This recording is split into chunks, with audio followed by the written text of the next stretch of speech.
Para matapos na tayo.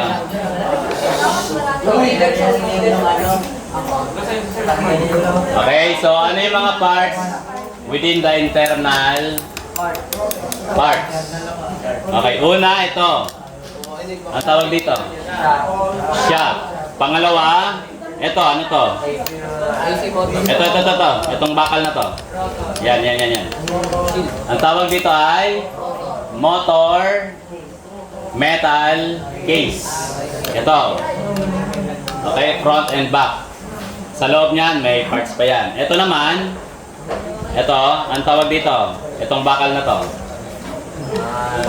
Ang tawag dyan ay stator.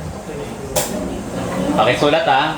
Ang tawag naman dito sa metal na to, itong tanso, is winding. Kapag kinumbine itong dalawa, stator and winding, makakabuo kayo ng AC motor. Gets nyo? And sa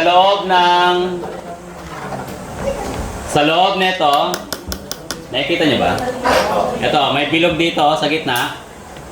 Ayan o, may bilog sa gitna sa in-between windings. Ang tawag naman dyan ay rotor. Malinaw? Okay? Okay? Ang tawag dito ay rotor ha? Okay po? Nasa loob ng rotor ha? And then, dito sa metal case, may dalawa pang parts dyan.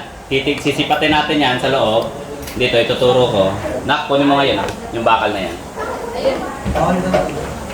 Yung bakal. Ayan. Bakal mo. Okay, kapag tinanggal natin yung motor metal case, eto nasa loob. Tingnan nyo mabuti, yan o. Ayan.